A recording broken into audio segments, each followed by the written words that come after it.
question bi leerul la. lan mooy seen relation mën naa jëm avancé nag mais leerul. lan mooy seen relation ak Bassirou Diomaye Diakhar Faye gudduñ toll nii tembe ak tamit Pastef yéen lan mooy seen relation ak la coalition Diomaye président. Kébé man débat bi posé wu nii je voyais un peu venir. su ma la waxee ni 2 semaines wala max 3 peut-être 3 semaines avant meeting bi. recevoir naa la coordination régionale de la coalition Diomaye président bu Kaolack. waaye 3 semaines avant man recevoir naa coordination régionale bu coalition Diomaye président bu Kaolack recevoir naa leen. ils étaient une vingtaine de personnes. waaw seen coordonnateur bi mi ngi woon foofu ak ñu bëri après ñi nga xamante ne gis naa leen ci médias yi dafay déclaration waxtaan ak ñoom rappelé leen conditions yi ñu créé coalition bi. la moo taxoon jug coalition bi. et que après bi ñu faloo bi ñuy dem élection législative. waaw dañoo dem sous la bannière de Pastef man mii maa nekkoon directeur de campagne. et que désormais seen interlocuteur top management Pastef les patriotes la. ci kaw ki fa nekk madame Aïda Mbodj la. waaw Aïda Mbodj réeróowul ak le président Ousmane Sonko. ni le président Bassirou Diomaye. waaw donc yéen su leen amee problème peut-être yéen ko am au niveau des structures de base yu nekk ci Pastef les patriotes mooy les coordinations communales ak les coordinations départementales. waaw ñoom ñu exposé aussi wax seen ay doléances ak yu mel noonu ma defar PV en bonne et due forme jox ko président de la République jox ko premier ministre. 3 semaines à l'avance 3 semaines. 3 semaines avant. 3 semaines avant. te ñenn ci parti yi fa nekkoon. waaw bu coalition Diomaye man nee nga man à moi seul pare nañ pour ñëw def fusion ak Pastef les patriotes. ràññeeku nañ. bien sûr xaar rek ñii ne ma ñun bëgg nañ ñëw ak yéen coalition ñii ne ma ñun bëgg nañ ñëw fusion biir Pastef. heureusement jour boobu suma benn xarit mi ngi woon ci réunion bi te moom mooy jël PV bi c'est un juriste fiscaliste donc li may wax ni dafa am témoin. waaw bu nekkee ni man à moi seul en tant que responsable de Pastef parce que Fadilou moom da nga naan membre du mouvement des cadres wala nga ne membre du cabinet du président Ousmane Sonko. bokkuma bureau politique cabinet Ousmane Sonko laa nekk jeex na ak mouvement des cadres donc su nekkee man kese mën naa. à l'échelle d'une région dajale ñoom waxtaan ak ñoom ba mën a am ak ñoom yenn forme d'allégeance yi imaginez bu nekkoon Ousmane Sonko dafa waxoon ci kaw ne teg nañ suñu coalition bu bees 99,99% substance bi dafay ñëw fekk ci Pastef les patriotes et puis ñun du moins que dem nañ élection législative sans cette coalition bien que ñoom xam naa ne ñenn ñi battre nañ campagne comme ñun nuñ demee chercher ailleurs d'autres possibilités de coopération ci lu feeñ ak lu feeñul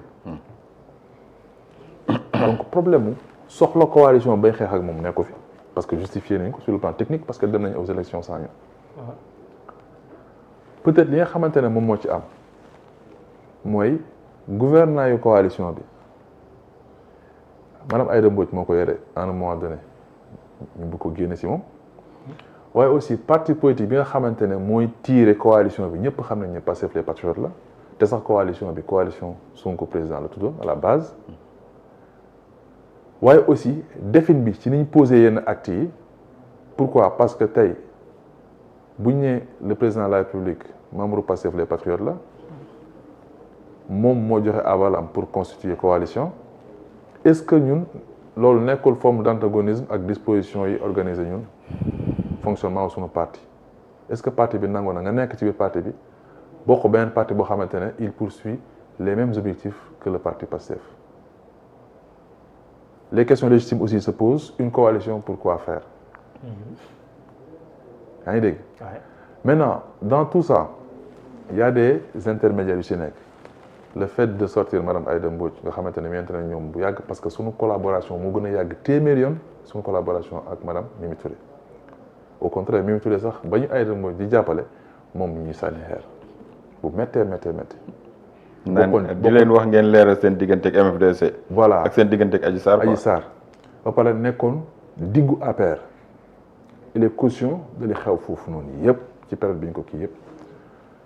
donc ku mel noonu suñ ko gisee ñu koy xaw a habilité muy ñëw di def loo xamante ne c'est un antagonisme vraiment parfait ak li Pastef di def ak taxawaayu Pastef ci aussi wax yi bi mu génnee de part et d'autre gis nga ni déggoo amul consensus amul ci modus operandi bi loolu mooy yee suspicion yu bare maintenant ci forme bi rek déjà waaw pour man Sénégal ku xam le président Bassirou Diomaye Faye xam le président Ousmane Sonko seen nature relation di nga tey bu baax a baax fan yii passé bind naa ne président Ousmane Sonko avant dernière discussion mi ngi naan yaakaar naa que situation bi ne revenir à la normale et cetera waaw mais président Bassirou Diomaye man damay toog moom damay dégganteeg moom respect la lay wax ak loyauté vis-à-vis de Ousmane Sonko. lu mu lay wax nii te lay waxee il me voit respect loyauté vis-à-vis de Ousmane Sonko maintenant Ousmane Sonko si boppam fu coow amaan fu ñu toogee di réunion il dit clairement Bassirou Diomaye sama rakk la da koy protéger en fait réflexe la am na sax benn vidéo bu ndaw bu ko le président Diomaye si boppam di ko waxee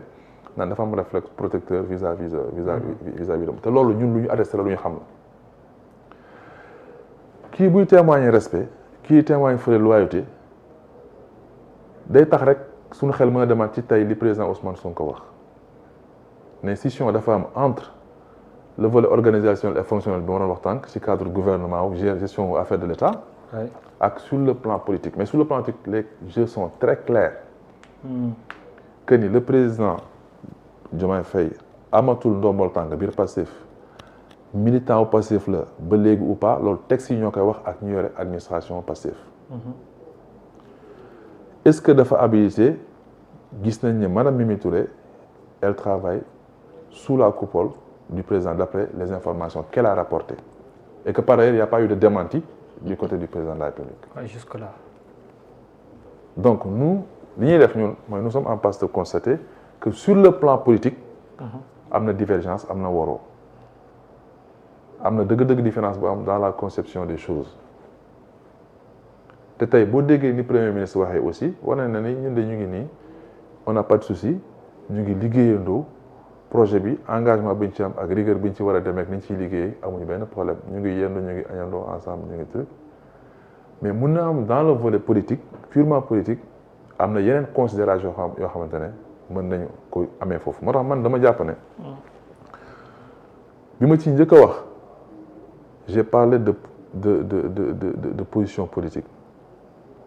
parce que wax ji nii yëpp ça tourne autour de la politique du ay affaire ay état wax yooyu du loolu parce que ñii dem coalition Diomaye tey te président Diomaye neew leen damay dem élection locale damay dem présidentielle 2029 lan lañ leen di miroiteloo ba ñoom ñuy dem ci coalition bi chercher une coalition pour faire quoi qu'est-ce que la coalition peut représenter dans la vie de Pastef est-ce que mën na yàq ancrage yu Pastef man de en tout cas ña ma ko séqal Kaolack bañ demee seen groupe yi naan fa ay Mimi Touré rek ay SRA seen audio yu bëri jot naa ko sama téléphone de mais su ma ko tegaloon léegi da ngay découragé parce que nit ñi xam nañ ni li ñu ànd ak Ousmane Sonko ak Pastef du ay àndu caaxaan ba pare Sénégal fi mu toll nii soxlawu nañ beneen débat dama yaakaar ni sax débat bi sax dafa xaw a malsain en fait parce que fi ñu toll comme ni ko Bira waxee léegi ci wàllu économie ci wàllu redressement et cetera jël débat purement politique teg ko di ci xëccoo pour man c'est un peu malsain donc pour me résumer man jàpp naa ne tey sama classe gi lu ñu mën a def pour contrer sur le plan politique Mimi Touré ak ñi mu àndal dañ koy def duñ leen may dara. Mimi et les mandatés ce ne sont pas des gens. Mimi et les mandatés. mais xam nga li nga mën a considérer waaw mooy ki nga xamante ne moo taxaw sa kaw ne day jàmmarloog yow parce que tey coalition boo xamante ne dafa nekk en porte-à-faux de ñun lu ñu doon xeex parce que ki ngay héberger 90% yi ñenn ñi ay rapport daf leen jàpp ñenn ñi ñoo doon saaga Pastef ñenn ñi ñooy saaga Ousmane Sonko ba pare gën di dëggal seen bopp xëy di affiché wu fang ne ñu ngi dem ci biir coalition boobu li muy promouvoir nii ce sont des contre-valeurs yoo xamante ne moom la Pastef doon xeex parce que gis nañ ñoo xamante ne ay rapport ñu ngi seen kaw gis nga ñoo xamante ne ay saagakat lañ public am ñoo xamante ne prison la ñu génn mais ñu ngi fa di continuer ba léegi di saaga. n'empêche Diomaye dakkalul dara. fan yee passé ñu ngi dem ba war a recevoir koo xamante ne coalition bi muy porté coalition Sonko dégagé tudd. ba pare ba ñuy def communiqué di wax motifu la tax recevoir ñu ko duñ ne rek mënuñu ko recevoir parce que kii turam bi saaga premier ministre la dañu non déggoowuñ ci nombre de personnes yi nga xamante ne ñoo war a ñëw teew fekkee jotaay bi loolu nag day poser ay problèmes yu extraordinaire maintenant am na benn élément bu ndaw il faut être juste il faut pouvoir le dire te mun na am ñu bëri egguñ ci données yooyu comment est-ce que la coalition s'est constituée à la base elle s'est constituée autour de Pastef n'est-ce pas Oui. Est-ce qu'à un moment donné des négociations n'ont pas eu lieu pour absorber ñenn ñi et pour les absorber est-ce qu'il y a un engagement jëluñu ko woon quelque part par rapport aux gens qui venaient rejoindre la coalition Mimi Touré Abdourahmane keneen ak keneen on ne sait pas parce que c'est des gens je crois qui ont pu rencontrer le président de la République qui était le candidat finalement du projet il paraît que et que en dernier ressort condition pour mu signer la charte mooy rencontrer Oui. le candidat Bassirou Diomaye Faye. pour moi c'est des éléments qu'il ne faut pas négliger dans l'affaire et qui peuvent aujourd'hui faire de sorte que des positions soient mun a jur incompréhension mais li factuel mooy ñun Pastef parti politique mu ñoo gêné parce que on vient de très très très loin nemmeeku tour lañ jógee ba présidentielle te nemmeeku tour bu eggoon 80% la ñuy def mais aussi entre temps sunu parti dafa am ancrage dëgg ba pare dafa révolutionner la pratique politique au Sénégal est-ce que tey boo demaatee si méthode yu obsolète yi mooy wan nit yi ne ñu daal en tout cas wéeru nañ ci président de la République moo yore décret mun naa am booy ñëwee dañ leen nommé ñoom ñuy miroité loolu daw dem xooli loolu est-ce que ñiy ñëw dañ la indil yow li nga bëgg est-ce que bay ñëw indaale leen nit est-ce que ñoom am nañ impact dëgg sur le plan politique man de gëm naa ne am na ñoo xamante ne ñu ngi nekk ak ñoom fële ca Saloum li Pastef mën 10e bi ñoom mënuñu ko ça c'est sûr et certain te ñoom su poom xam nañu ko la preuve dañu am sax difficulté pour pénétrer yenn instance su Pastef nee naa la man à moi seul devant moi les gens ont fait allégeance à Pastef 3 semaines avant que yenn affaire yi am donc imagine parti bi su annoncé woon moom ne di teg coalition moo tax lu mel ni APT c'est une émanation de la coalition Diomaye te comme ni ma la wax rek man li ma gëm mooy espace bi yaatu na xëccoo jaru ko ñi fidèle ak bëgg ànd ak Pastef ñoo ëpp téeméeri junni yoon ñu bëgg a dem ci coalition boobu et puis nit koo xamante ne moom dafa jug volontaire pour dem est-ce que da nga koy jéem a xëcc ñun on a déjà reçu des partis et mouvements en fusion te ba nii am na ay partis ak mouvements yoo xamante ne dañu bëgg a fusionner ak Pastef et ça on le pilote depuis très longtemps tey Pastef les patriotes bu ne woon fusion da nga gis parti yu bëri yoo xam ne dañuy ñëw seey biir Pastef maintenant le débat politique aussi ak le combat politique il faut l'affronter avec lucidité par bañ a def lu ñuy wax déni c'est-à-dire les choses faut les voir en face et ne pas se faire des idées man Fadilou Keita quand j'ai fait mon premier poste j'ai parlé de 2029 waaw parce que wax ji nii yëpp kenn xamul ce qui va se passer en 2029 mais nous on sait les conditions dans lesquelles on a porté la candidature du président Bassirou Diomaye comment est-ce qu'on l'accompagne comment est-ce qu'on fait nous à travers les administrations que nous dirigeons pour mu am bilan il en a parlé aujourd'hui le Premier ministre ak Inch'Allah bu ñu demee 2029 ni ñu bëggee Ousmane Sonko nekk suñu candidat pourquoi parce que moom moo taxoon ñuy xeex le président de la République a dit publiquement comme moom dafa xeex pendant 10 ans pour Ousmane Sonko nekk président te du des di continuer di xeex pour mu nekk ko ñun amul dara loo xamante ne suñu xol ak suñu xel ak contexte bi ñu dund mën na tax ñu altérer suñuy position vis-à-vis de Ousmane Sonko pourquoi parce que moom lañ bëgg gis mu nekk président après la présidence actuelle nga xamante ne dafa war a aider lu bare ñu régler ko au Sénégal damay terminer par wax benn affaire aussi ci le président Bassirou Diomaye lan moo tax ni ci war a mesurer lu mun di xew kenn la si ñun le président Macky Sall bi muy criminaliser 3 dossiers la criminaliser Ousmane Sonko Bassirou Diomaye ak Fadilou Keita parce que xam na ni foofu am na chance yu bëree xamante ne candidature bi foofu lay génnee moo na nekk man moo na nekk keneen ku nekk biir Pastef comme ci mën di nekk ñëpp dañ ko war a jàppale pour mu réussir moo tax posture Ousmane Sonko ñu bëri xamuñu ko ci mbir yi lu mu war a wax dina ko wax de lu mu war a jëf dina ko jëf de mais il ne décourage jamais pour yaakaar ne situation bi dina baaxaat parce que responsabilité bi jéggi na une simple mandature responsabilité mooy le projet lui-même qu'il a porté et bâti en relation avec les autres pendant 10 ans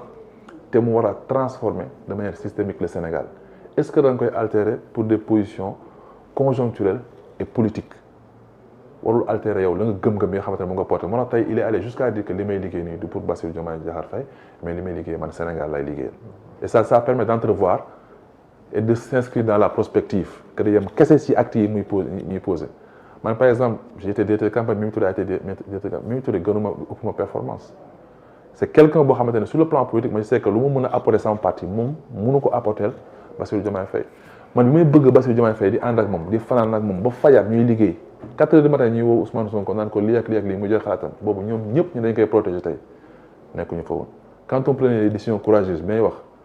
seul ak Diomaye dans le bureau de PM Ousmane Sonko fekk mi ngi ci prison ñoom ñëpp nekkuñu fi woon donc Bassirou Diomaye c'est un frère on garde espoir que yii nii am fi sur le plan politique rapprochement dina am et que moom mën na ko résoudre et que président Ousmane Sonko aussi il est extrêmement ouvert te man je fais partie des personnes yoo xamante ne day discuter ak ñoom te dañ koy gis voilà donc bëgguma sori mais lii laa bëggoon quand même exposer ci mais bu ñu dégloo tey le président du parti Pastef dafa mel ni kon divorce am na du point de vue politique parce que nee nag bu nekkee si wàllu politique ku nekk mën na jël yoonam mais Diallo par le passé sur le plan politique nag ay waroo gis-gis ay séparation sax mën na am mais retrouvailles mën na amaat parce que à un moment donné waxoon nañ fi ne président dafa am problème ak lii ak président Diomaye ak yooyu noonu finalement gis nañ ni que c'était pas grand chose mais bii nag dafa ñëw si biir ci président Pastef waxee nii oui mais xam nga avant ça génn na fi di wax ci justice wax bu dëgër sax bi ñu installé le conseil national par la suite on a fait un remaniement donc waxam bi eggoon na foo xamante ne sax yaakaaroon ne problème bi gën naa graaw lool mais finalement gis ngeen ne continuer di liggéey ba lii amaat moom aussi wax na leen sur le plan politique il a posé un acte boo xamante ne ça a permis de relever de faire sortir les choses et de mettre au courant les Sénégalais parce que Ousmane Sonko lenn moo def particularité au-delà des personnalités politiques yéen gis nii ku mel ni Abdourahmane Diouf ak ku nekk mi lui il voit le peuple il voit le grand public te loolu moo tax du perdre de vue jamais ce pourquoi il s'est battu ce pourquoi il a été élu ak mission yi nga xamante ne c'est hautement prioritaire te moom lay poursuivre moo tax tey ba mu fi fekkee les partis classiques yi fi nekkoon ñi ko topp ce sont pas des extraterrestres ñi nekkoon ci yenn parti yi la ak ñi nga xamante ne ils s'étaient pas intéressés à la politique ñoo ñëw di ko topp moo lay won ni nit yi du ñu chasse garder aux personnes mais boo amee lu logique lu sérieux loo xamante ne c'est probant et loo xamante ne mën na jëriñ Sénégal Sénégalais mën nañ apprécier xam nañu yéen maanaam topp la. doo leen ma may benn question pour Fadilou. en fait dama constaté Pastef j'ai l'impression que ni ñu nekkee woon ay frères juboo bi ñu ñëwee ci nguur gi daal en fait finalement ku nekk day bëgg a wan sa morom li ma xeex kenn xeexu ko fi ma jaar kenn jaaru fa ni ma jógee président Sonko ni ma fi ma jaar ak Diomaye man loolu lay sentir seen discours depuis un certain temps parce que bi ngeen nekk ci opposition doon naa wax naan ñii ni ma gisee ñu déggoo bu dee nii la ñuy yoree nguur non gars yi nañu am de sérieux problèmes mais malheureusement gis naa ni discours yi ça revient dañ ko commencé personnifier et lu tax ma wax ko mooy bi ñuy installé seen kii boobu noonu foofu noonu ngeen tuddoon conseil national bi président Ousmane Sonko wax na ou du moins le président du PASTEF wax na que ni clan du ma musuma koo nangu te du tey laa koy nangu seen problème de clan yooyu ci biir PASTEF lan mooy souci bi parce que là man ni may sentir seen discours mu ngi gën a jëm kaw te n'oublions pas que PASTEF dafa am des membres fondateurs ñooñu noonu effacé nañ leen bu ñu doon wax ay pères fondateurs am na biir PASTEF mais ñooñu effacé nañ leen léegi ku nekk yaa ngi wane ni kenn gënumaa yey li ma xeex wala et cetera en fait dama sentir ni plus ñoom ñuy wax plus ñoom ñu ngi jéem a tontu booy yi nekk ci réseaux sociaux yi wala yenn militants éparpillés un peu partout. les conflits internes lu ngay wax nii c'est une chose existante je vais vous dire man je fais partie de ceux qui font de la politique musuma woo journaliste ne ko bindal ma article ci man wala bindal ma article ci nit man musuma ko wax télé laa toog di ko wax je l'ai jamais fait de ma vie invité ma émission wala bindal ma article ci nit musuma ko def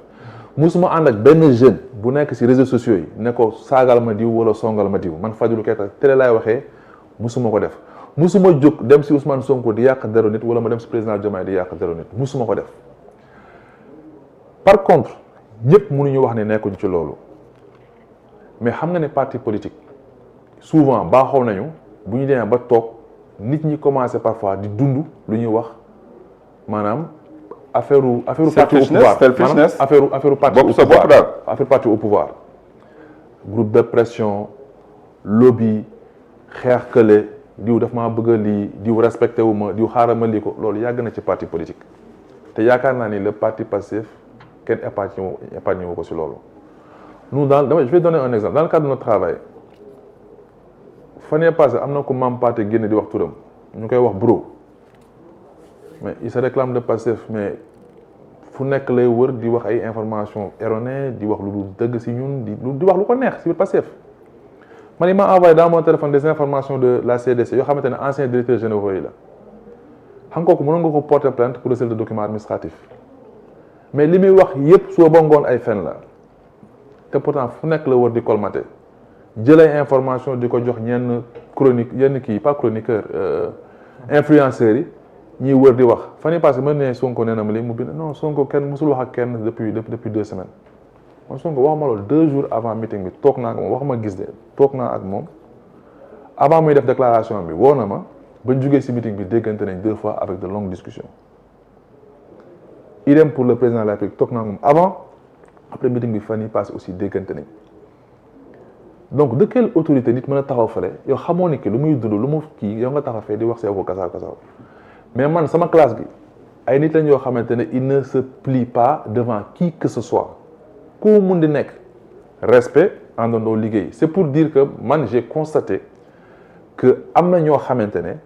am na taxawaay yu ñuy jéem a am biir Pastef di former ay clan ay lobby ay truc pour di yàq der di véhiculer ay fausses informations di tooñ di jéem a critiquer loolu am na c'est une chose qui existe. lobbying am na biir Pastef. mais bien sûr daa ñu orchestré contre ta personne. non mais du man viser sama bopp kese parce que de toute façon moi je suis combatif amul koo xamante ne sama moromu góor nga ma ragal la amul kenn koo xamante ne mën nga mën a yaay def li wala def la parce que li may def dama koy def ak rigueur ak sérieux daaw génn naa fii 31 décembre bi ma defee bilan ça a tourné en voilà sur les réseaux parce que voilà ren 31 décembre dina jotaat nañ defaat bilan kenn ku nekk di nga wax li nga liggéey ak la nga liggéeyul fi ñu jëlee kees ak fi ñu koy indi comme ni ko premier ministre defee tey ni mu optimiser man tam naa wax li ma optimiser ak la ma jot a liggéey te dina feeñ te y aura pas photo incha allah yaa ngi dégg bu nekkee plan probité aussi kenn gënuma propre ay loxo alhamdulilah maintenant da ngay toog ba saaga ñu accuser la benn affaire te ñu koy nourrir biir Pastef lañ nekk ñiy jël di ko jox information yi c'est de fausses informations man am na koo xamante ne daf ma jege fi mu nekk nii si cadre may liggéeyee mais c'est quelqu'un qui colporte qui dit de fausses informations qui di génne lu ko neex te man identifié naa clairement maintenant heure toppatoo dossier jotagul dañuy gis ñoo xamante ne lan lay jege mais ñu ngi fexe ñu la suxlu loolu moo tax sax day indiwaat benn question ci gouvernance bi mooy raxas bi c'est-à-dire que ñun li ñu falee nii dafa ànd ak raxas te fii dafa bëri ay kuluna non sérieux dafa bëri ñoo xamante ne dañ naan ay patriotes lañ fekk du ñu dara combat naa def naa lii ni yaa doon xeexee fekk day sóob boo ko gasee tuuti di nga gis ni kii ay rapport épinglé woon nañ ko kii tappalekat la kii fekk na def na lii ak lii par le passé lu leer laa lay wax ñooñu nag bu ñu nekkee ci biir li ñu mën mënuñu yàq sa liggéey de mais dañ lay ralentir mën nañ jël say équipe di biaiser seen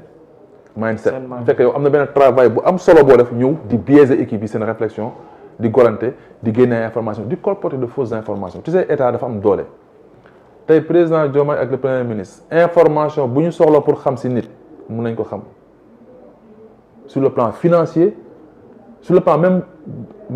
sur le plan comportemental fooy dox koy fréquenter fooy dugg mais les renseignements généraux sont là en fait sa compte bancaire yi fooy jëlee xaalis yan nga am ak et cetera les gens peuvent tout savoir moo tax soxlawuñu nit kuy nekk si diggante ni ci di colporter ay fausses informations ak yooyu donc c'est dire que Bira li mu wax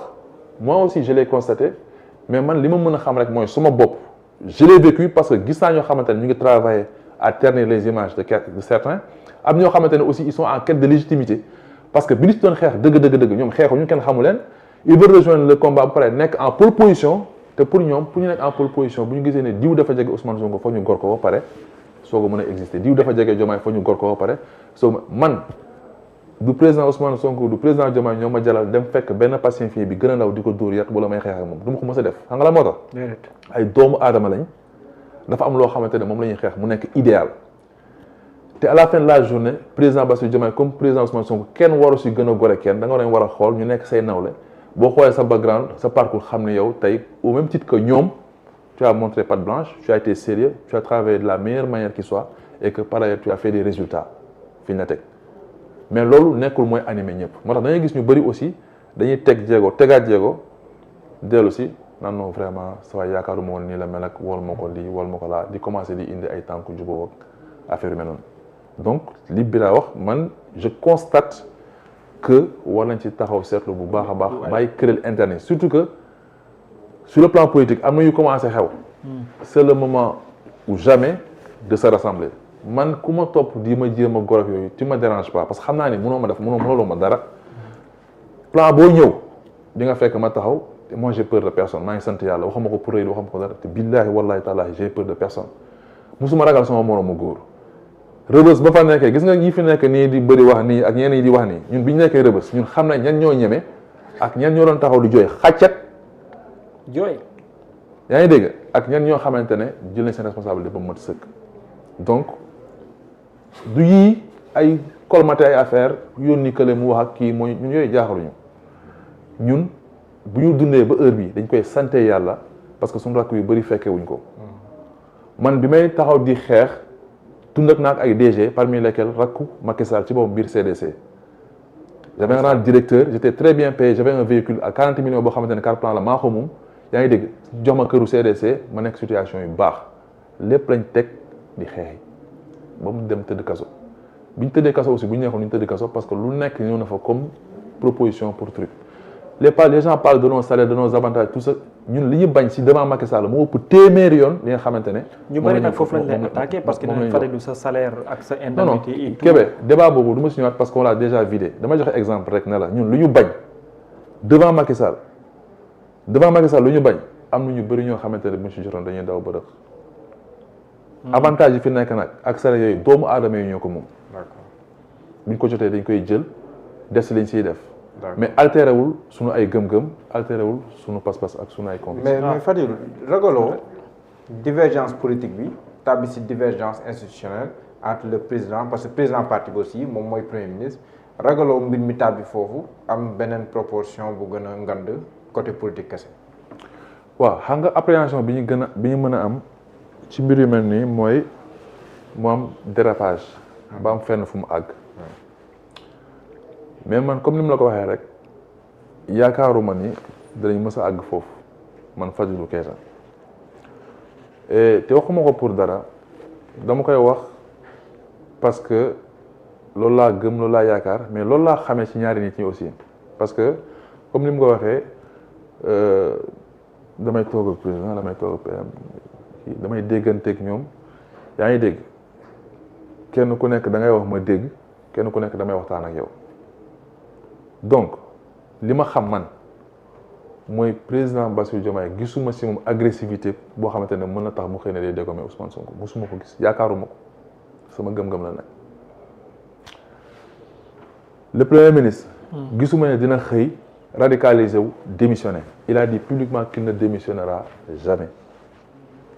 maintenant ban avantage le président de la République am ci jël un premier ministre de la trempe de Ousmane Sonko di ko dindi gisuma ko waaye Ousmane Sonko aussi est responsable am responsabilité am qu'il soit à l'intérieur ou à l'extérieur il est caution pourquoi parce que moom moo ñu joxoon le président Bassirou Diomaye Diakhar Faye à un moment donné le débat ndax Ousmane Sonko dafa war a nekk primature wala dafa war a nekk assemblée le débat s'était posé bien sûr lan moo tax finalement mu dem primature lu tax te ñu bëri ils avaient dit que finalement assemblée dem comme qu'il a décidé d'aller aux élections sous la bannière Pastef pour parler de dem jëli assemblée lu waral choix parce que moom ay responsabilité ci mbir yi parce que xam na ni système dafa graaw xam na ni yàqkat yi bëri nañ xam na ni nit yi du ñu doyal tant que dugguñu si digganteem mook le président Bassirou Diomaye Diakhar Faye lu mën di xew il doit être là-bas et répondre de ses responsabilités et faire de sorte que li mu war a impacter mu impacte tey il a dit en filigrane xaw ma la jot ngeen ko seetlu mais nee na moom lépp loo xamante ne cëram la ci mbir mi da koy jël ba mët sëkk. Oui, il a dit ça. te du ci xaar. Et c'est ça qui permet pour man de jouer son rôle de fusible et de protéger le président de la République et de protéger les intérêts supérieurs de Pastef qui ne sont que finalement ce que le peuple a suivi en votant pour Pastef les patriotes. Je crois que ku mel ni Ousmane Sonko ku ñu war a protéger la ku mel ni Ousmane Sonko ku war a mën a dimbali Sénégal la mais ku mel ni président Bassirou Diomaye Diakhar Faye amul intérêt aussi dindi président Ousmane Sonko te man suma bopp musuma am intime conviction que ni président dina àgg ba dindi le président Ousmane Sonko. d'accord mais bu ñu demoon ba 2027 exemple xamuñ la mooy xew Diomaye président dem local Pastef ak Abdou dem local loolu lu inédit lay doon bu dëpp amul. mais du nekk loo xamante ne lu jaaxal ni ci la c'est-à-dire que aujourd'hui mbir dafa am. wax naa si tuuti mooy jàll sànq quoi c'est-à-dire que président Bassirou Diomaye Diakhar Faye lu mu yore ñun ñëpp a ko bokk ñun ñëpp a ko bokk premier ministre bi nga xamante ne moo nekk ci wetam di liggéey moom lañ bëggoon mu nekk président ñun li ñu doon xeex ni yëpp pour moom mu nekk président la léegi bu ñëwee ba fii déggoo mënatul am sur le plan politique wala réeroo sax am soyons pessimiste ñoo ne réeroo am na léegi ñu dem local ku nekk bëgg a dem mais ku nekk da ngay dem ak la nga xamante ne moom nga am parce que lenn moo xam laa xamante ne ils sont en individu ci loolu mooy la gestion des affaires de l'État kenn mënul ne lii maa ko moom damay dem ak moom seul parce que sur le plan politique am na acte boo xamante ne bis boo ko posé pour man di nga yàqal sa bopp lépp loo xamante ne doon nga ko wut ci politique mooy séparation ñoom ñaar ba pare impact yu mën a am ci gouvernance su dëkk bi dina bari trop est-ce que nit yi mën nañ imaginer les 2000 personnes qui étaient en prison est-ce que mën nañ imaginer nit ci fi dee yëpp mais nit ci doon dee ak ñi doon dem prison pourquoi ñoo tax mais Ousmane Sonko moo tax ñu doon dem prison di mais boo ko dindee c'est une belle manière de se mettre à dos toutes ces difficultés là donc amul noonu njëriñ maintenant bu ñu demoon ba élection locale coalition Mimi ne day dem parce que coalition Mimi la finalement. coalition Diomaye ne day dem élection ñun Pastef ñooy dañuy dem mais loolu mooy chance pour Sénégal ñu rey politiquement Mimi Touré ak ñu mel ni moom définitivement fii ci Sénégal man damaa kontaan bi ma gisee ñenn ñi nekk Kaolack dem coalition Mimi dama si kontaan trop parce que je me suis dit que alhamdulilah gis nañ les vrais visages yi nga xamante ne ñoo yàgg a tardel politique u Kaolack yàgg a tardel politique u Sénégal ñi nga xamante ne marchandage dañuy def ñi nga xamante ne 3 semaines avant ne dañuy def allégeance Pastef 3 semaines après ñu demaat ne asalaamaaleykum maa ngi duggaat coalition Diomaye parce que lii ak lii laa waaw am na si le cas de Mary Teuw Niane fusion loolu moom Mary Teuw Niane mais fusion non du Mary Teuw Niane sax man li ma la wax nii kii la ñu nekk fusion waxoon na fusion daf leen saisiraat ne léegi daf koy mettre en suspens wala. non man information yi dem si dem avec des pincettes ouais. parce que c'est des informations yu ñuy gis nii sur la toile. mais amoo ci confirmation. au moins confirmation ci Mary Teuw Niane mais en tout cas ñeneen ñi gis naa ni bon ñu bëri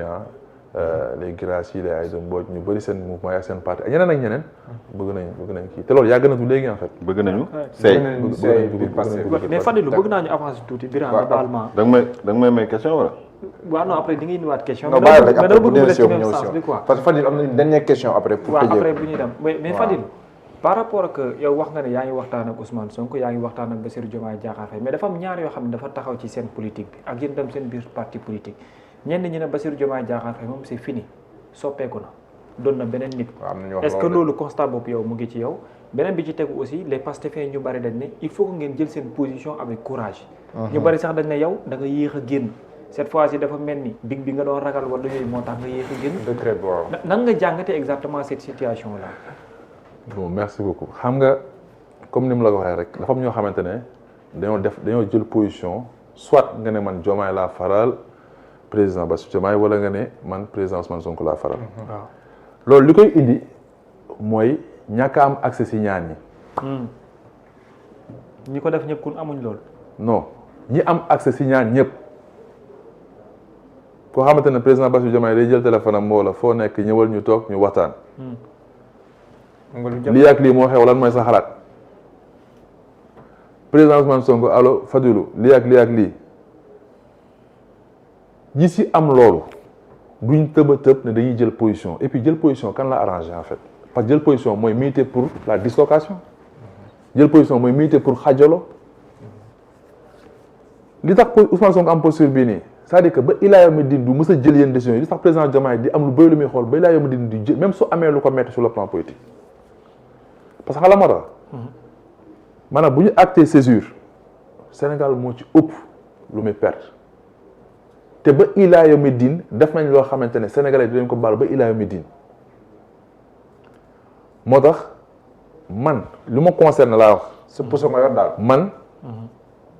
man dama am alhamdulilah en fait wax ma ko pour dara. si c'est-à-dire que. ñaari alhamdulilah la de am na bu vrai ak bu kii. bu oui naxaate. non mais tey bi justement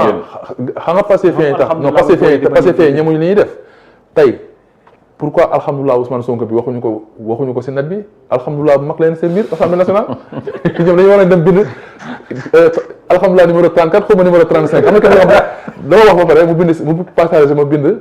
alhamdulilah numéro 34 mais bii nag mooy 35 bi mooy bu mag bi tey Ousmane Sonko loolu leen seen biir 35 alhamdulilah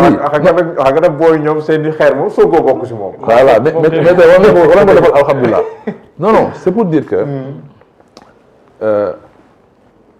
scission boobu suñ ko acté woon ñoom ñaar ñëpp kenn du si gagné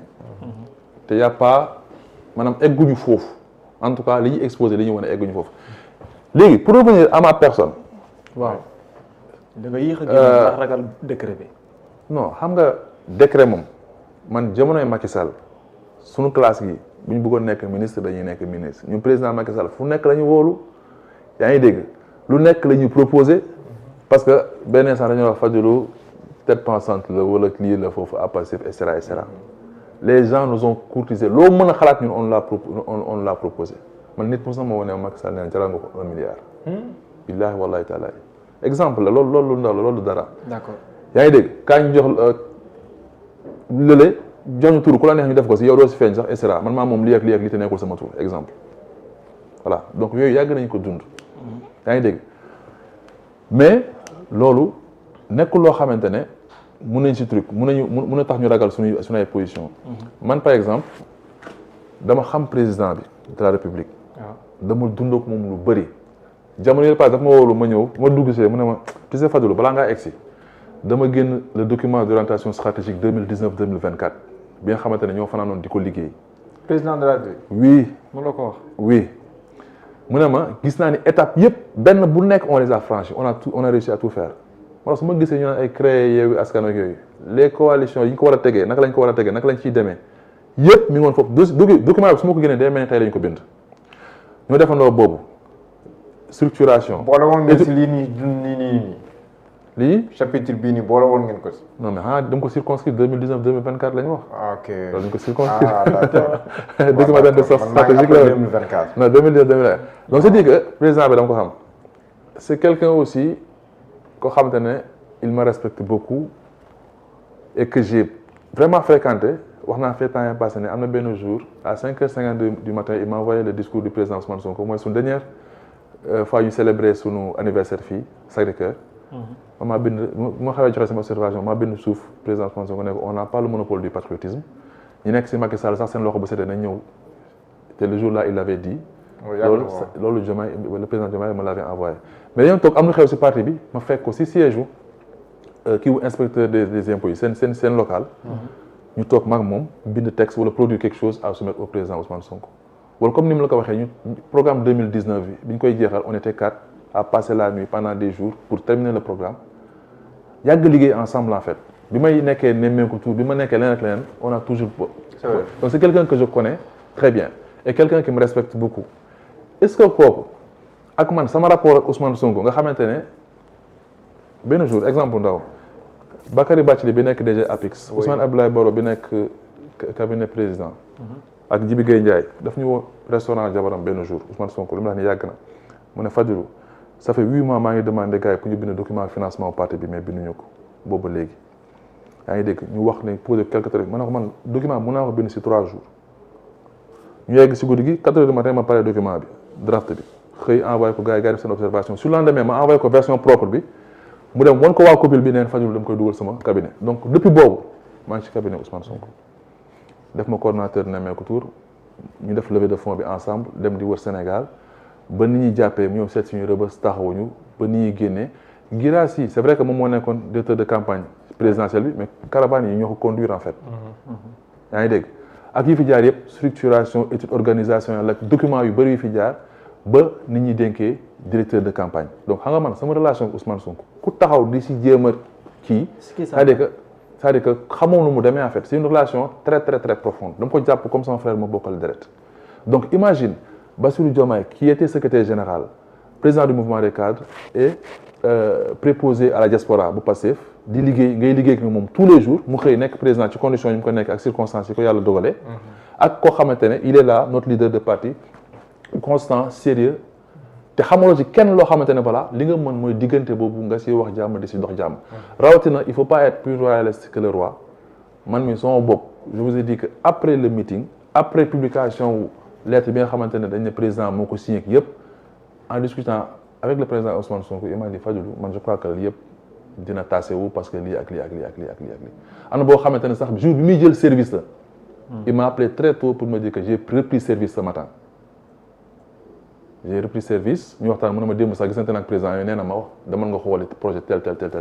bref yoo xamante ne beneen dossier la boo xamante ne daf ñu concerné loolu boo ko amee ci le président de la république boo ko amee ci le premier ministre soxlawoo di taxaw ne da ngay dem jëli position ci internet au contraire yoon ngay jéem a wane pour nit ci seen réflexion ñu orienté ko quand on a posé des actes politiques j'ai parlé de 2029 waaw loolu moom c'est yaa ngi dégg ñu dugal wax rapport bi ma duwaat ci rapport bi après bi coow yi commencé nag di déraper dem fu neex ma ne gars yi le président Ousmane Sonko bi ñu mujjee déggante nee na avant dernière fois ñu déggante nee na il garde espoir que situation bi donc c'est pour dire aux gens que ni ayons raison garder am nañ droit am suñuy position politique te li am importance mooy gérer suñu périmètre comme ni ko Waly Diouf Bodian defee il a écrit un texte disant que moom li ko intéressé mooy périmètre Pastef il touche pas aux autres ça c'est une bonne posture en fait et qui permet d'éviter aussi le décret comme man ni ma koy éviter ak keneen ni ma koy éviter bref mais c'est quelqu'un de très courageux très sérieux c'est mon ami c'est mon ami Waly Diouf Bodian non kon xam nañ ne yéen moom Bira dama la Bira ni nga déggee tey premier ministre ni mu waxee xam nga danga dégg bu ne avant pendant ba pare mu ne après fu mu toll li ñu mën a jàpp mooy dafa mel ni après moom ay jëfeur national moom moo amoon loolu moom